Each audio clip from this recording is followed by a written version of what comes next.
Have you ever felt like you didn't have enough? Not enough money, not enough strength, not enough experience, not enough people on your side. If so, then Gideon's story is one you need to hear. At a time when Israel was suffering under the oppression of the Midianites, fear had spread throughout the land. The Midianites would invade during harvest season and destroy crops, steal livestock, and leave the people with almost nothing. For 7 long years, Israel lived in fear. One day, a man named Gideon was secretly threshing wheat in a winepress. Normally, wheat was threshed in open areas. But Gideon was hiding. He was afraid the Midianites would find him. Then something extraordinary happened. An angel of the Lord appeared and said, "The Lord is with thee, thou mighty man of valor." Imagine hearing that.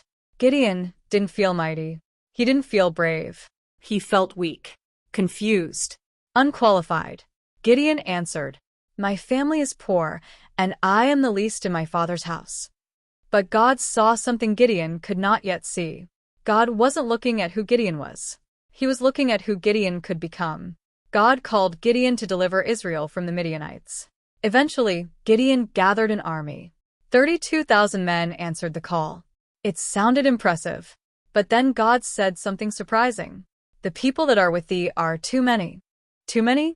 Israel was already facing a massive enemy force. Yet God began reducing Gideon's army. First, anyone who was afraid was allowed to leave. 22,000 men went home. Only 10,000 remained. Then God reduced the number again. This time, the soldiers were tested by how they drank water. After the test was complete, only 300 men remained. 300, against an army so large it covered the valley, like locusts. Humanly speaking, victory seemed impossible. That night, God encouraged Gideon. He allowed him to overhear a Midianite soldier describing a dream. In the dream, the enemy camp was being defeated. When Gideon heard this, his faith grew stronger. The next morning, the 300 men prepared for battle. But they carried no swords into the attack. Instead, each man carried a trumpet, a clay pitcher, and a torch hidden inside. At Gideon's signal, they surrounded the enemy camp. Then suddenly, the trumpets sounded. The pitchers were smashed. The torches blazed into the darkness. And the men shouted, "The sword of the Lord and of Gideon." A panic swept through the Midianite camp. The enemy became confused. They turned against one another.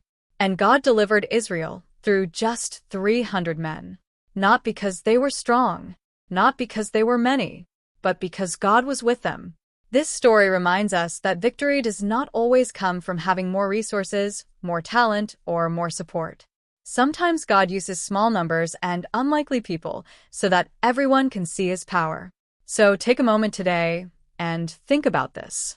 Are you focusing on what you lack, or on what God can do with what you already have?